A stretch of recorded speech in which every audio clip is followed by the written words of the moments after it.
ಎಲ್ಲರಿಗೂ ನಮಸ್ಕಾರ. ಮೊಟ್ಟ ಮೊದಲನೇ ನಾನು ಎಲ್ಲರಿಗೂ ಉಗಾದಿ ಹಬ್ಬದ ಶುಭಾಶಯಗಳು ಮತ್ತು ರಂಜಾನ್ ಹಬ್ಬದ ಶುಭಾಶಯಗಳು ನೀಡುತ್ತೇನೆ. ನಮ್ಮದು ಈ ಒಂದು ಸಮಸ್ಯೆ ಕಳೆದ 10 ವರ್ಷಗಳಿಂದ ಇಲ್ಲ. ಇಟ್ಸ್ ಓನ್ಲಿ ಎ ಕನ್ಫ್ಯೂಷನ್ ಮತ್ತು ಮಿಸ್ಕನ್ಸೆಪ್ಷನ್, ಮಿಸ್ಇನ್ಫಾರ್ಮೇಷನ್ ಅಂತ ನಾನು ಹೇಳ್ತೇನೆ. ಯಾಕಂತ ಹೇಳಿದ್ರೆ ಯಾವತ್ತೂ ಲಿಖಿತದಲ್ಲಿ ಆ ಕಟ್ಟಡನ ಬಂದ್ ಮಾಡಿದ್ದಲ್ಲ, ಯಾವತ್ತೂ ಆರ್ಡರ್ ಇಶ್ಯೂ ಮಾಡಿ ಬಂದ್ ಮಾಡಿದ್ದಲ್ಲ. ಇದು ಯಾವುದೋ ಒಂದು ಘಟನೆಯಿಂದ ಅದನ್ನು ಪರಿಶೀಲನೆ ಮಾಡಬೇಕು ಅನ್ನೋ ರೀತಿಯಲ್ಲಿ ಪರಿಶೀಲನೆ ಮಾಡಿ ಕೀ ಇಸ್ಕೊಂಡು ಹೋಗಿದ್ದು ಕೀ ವಾಪಸ್ ಕೊಟ್ಟಿಲ್ಲ. ಅಷ್ಟೇ ಒಂದು ಸಮಸ್ಯೆ ಇದ್ದಿದ್ದನ್ನು ಅದು ನಾನು ಕಳೆದ ಬಾರಿನೂ ಹೇಳಿದ್ದೀನಿ, ಈಗಲೂ ಹೇಳ್ತಾ ಇದ್ದೀನಿ.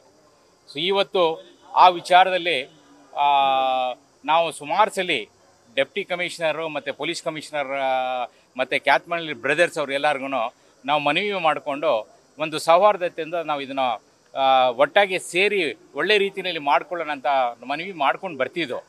ಅದರ ಮಧ್ಯದಲ್ಲಿ ಯಾವಾಗ ಇದು ಬಗೆಹರಿತಾ ಇರಲಿಲ್ಲ ಮತ್ತು ಸ್ವಲ್ಪ ಪೊಲಿಟಿಸೈಸ್ ಆಗೋ ಥರ ಕಾಣ್ತು.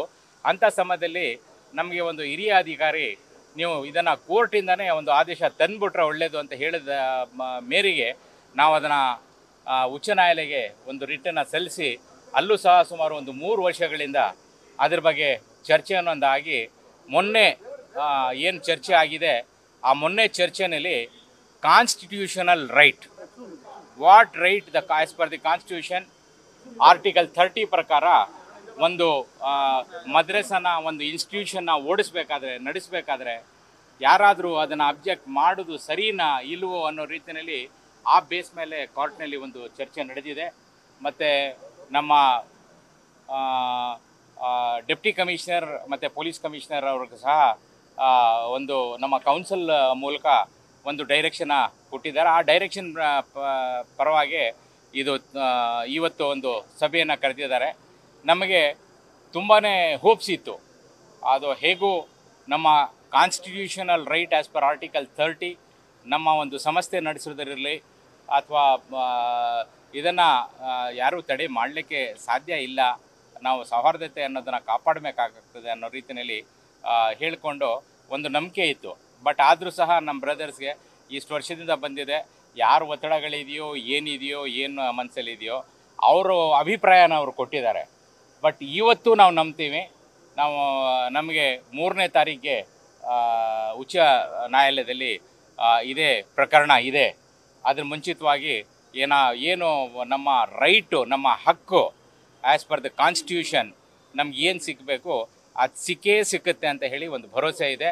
ಇವತ್ತು ನಾನು ನಮ್ಮ ಕ್ಯಾತ್ಮನಹಳ್ಳಿ ಬ್ರದರ್ಸ್ಗೆ ರಿಕ್ವೆಸ್ಟ್ ಮಾಡ್ಕೊಳ್ತೀನಿ, ದಯವಿಟ್ಟು ನಮ್ಮ ಜೊತೆಯಲ್ಲಿ ಕೈ ಜೋಡಿಸಿ ಒಂದು ಒಳ್ಳೆ ರೀತಿಯಲ್ಲಿ ಒಂದು educational institution, Arabic educational institutions ನಡೆಸಲಿಕ್ಕೆ ನೀವೆಲ್ಲ ಬಂದು ನಿಂತು ನಮ್ಮ ಜೊತೆಯಲ್ಲಿ ಸಹಕಾರ ಮಾಡಿ ಅಂತ ನಾನು ಬೇಡ್ಕೊಳ್ತಾ ಇದ್ದೀನಿ. ಮದ್ರಸಾ ಮಾಡ್ತೀನಿ ಸರ್. ಮೊದಲು ಮಸೀದಿ ಮದ್ರಸಾ ಅಂತಾನೆ ಅದನ್ನು ಇದಾಗಿದ್ದು. ಯಾವಾಗ ಕಾಂಟ್ರಿವರ್ಸಿ ಶುರುವಾಯಿತು, ಆ ಕಾಂಟ್ರವರ್ಸಿ ಒಂದಾದ್ಮೇಲೆ ಇದು ಮಸೀದಿ ಬೇಡ ಅಂತ ಹೇಳಾದ್ಮೇಲೆ ನಮ್ಮಲ್ಲೂ ಸಹ ಸುಮಾರು ಯೋಚನೆ ಮಾಡ್ತೀವಿ. ಒಂದು ಪ್ರಾರ್ಥನೆ ಜಾಗ ಮಾಡಬೇಕಾದ್ರೂ ಅದರಲ್ಲಿ ಯಾವುದೂ ಕಾಂಟ್ರವರ್ಸಿ ಇರಕೂಡದು. ಅದರಿಂದ ಮಸೀದಿ ಬೇಡ, ಮದ್ರಸಾನೇ ಮಾಡೋಣ ಅಂತ ಒಂದು ತೀರ್ಮಾನ ತೆಗೆದಿದ್ದೀವಿ. ಆ ಮದ್ರಸಾ ಮಾತ್ರ ಅದರಲ್ಲಿ ನಡೀತದೆ. ಮದ್ರಸಾದಲ್ಲಿ ಅರೇಬಿಕ್ ಅಡಲ್ಟ್ ಎಜುಕೇಷನ್ನು ಆಗುತ್ತೆ, ಇದರದ್ದು ಚಿಲ್ಡ್ರನ್ಸ್ ಎಜುಕೇಷನ್ನು ಆಗುತ್ತೆ.